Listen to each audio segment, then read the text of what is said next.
Revoluções inglesas. Nosso assunto de hoje são as revoluções inglesas.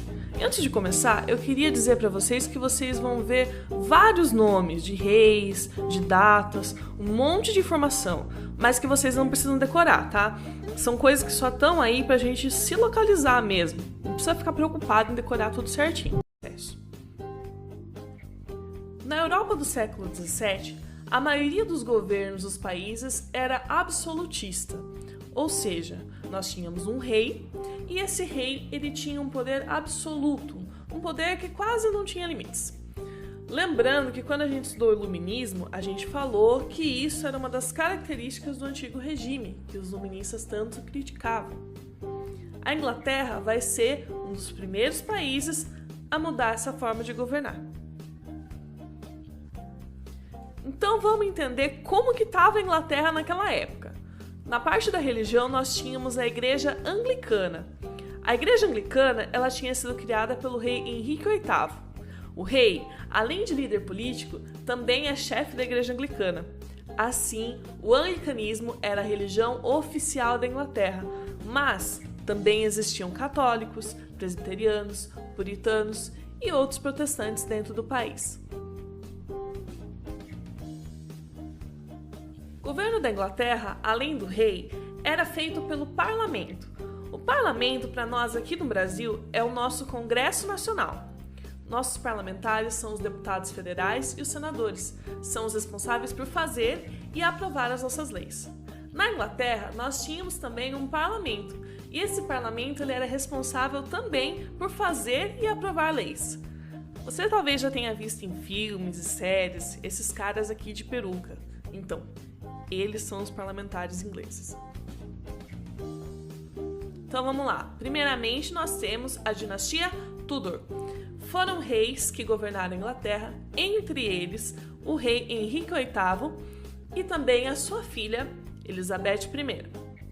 Durante o governo dos Tudor, principalmente desses dois aí, vai ser um período bastante próspero. O parlamento e a monarquia estão em acordo, estão falando a mesma língua.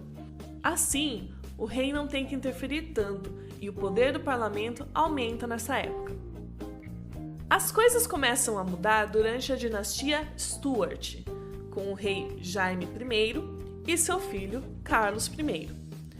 Principalmente com Carlos I, nós vamos ter um problema porque ele vai tentar reforçar o absolutismo, ele vai tentar impor o seu poder absoluto. E com isso, ele vai entrar em disputa com o parlamento. Aí começa um período em que o rei vai tentar aumentar os impostos, o parlamento vai lá e cancela os impostos, o rei tenta dar o troco fechando o parlamento. Enfim, vai ser um cabo de guerra de poder aí que vai eclodir em uma guerra civil. Guerra civil é quando temos uma guerra dentro do próprio país. A população vai se dividir em dois lados, o lado da monarquia e o lado do parlamento. No lado da monarquia, nós temos anglicanos e católicos, e no lado do parlamento, presbiterianos e puritanos. Durante essa guerra civil, nós vamos ter um destaque para o puritano comandante da cavalaria, Oliver Cromwell, que vai ser o responsável por levar o parlamento à vitória. Como o parlamento ganha essa disputa, nós chamamos esse período de Revolução Puritana.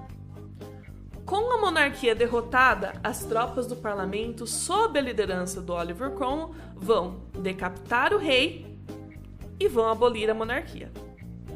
Com a abolição da monarquia, vai ter início a República de Cromwell.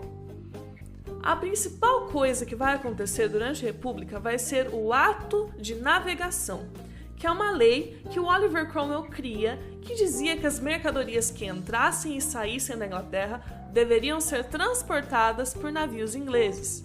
Desse jeito, ele dominava todo o comércio da região.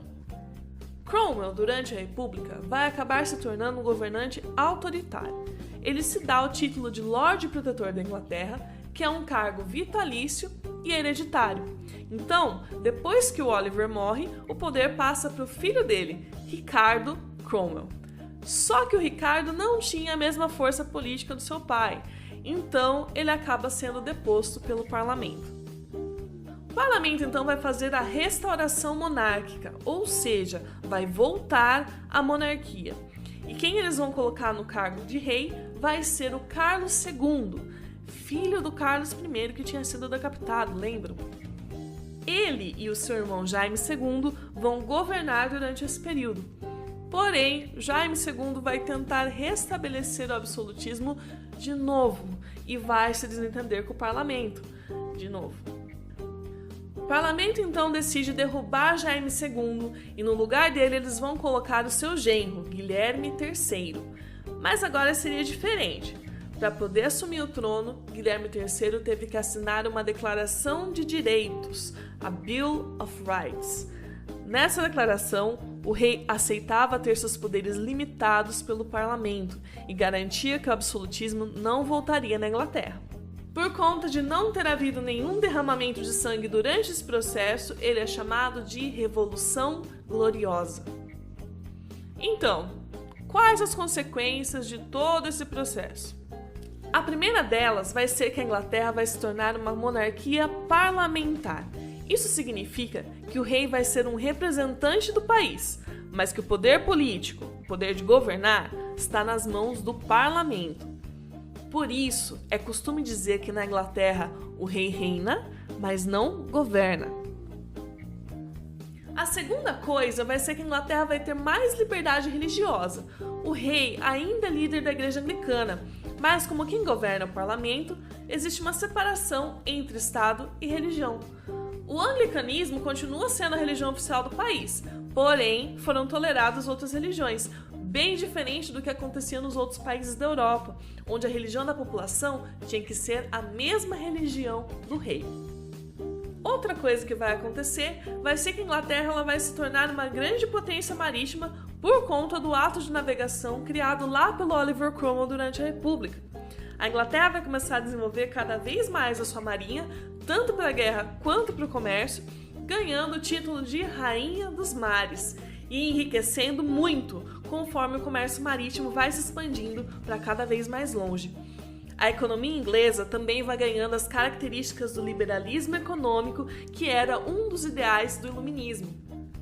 Outro ideal iluminista que vai ganhar espaço vai ser a liberdade de expressão política e filosófica, que vem junto com a monarquia parlamentar. Por isso, a Inglaterra era admirada por iluministas de toda a Europa e vista como um modelo a ser seguido. Bom, pessoal, é isso. Espero que vocês tenham entendido e gostado do vídeo. Valeu, até a próxima!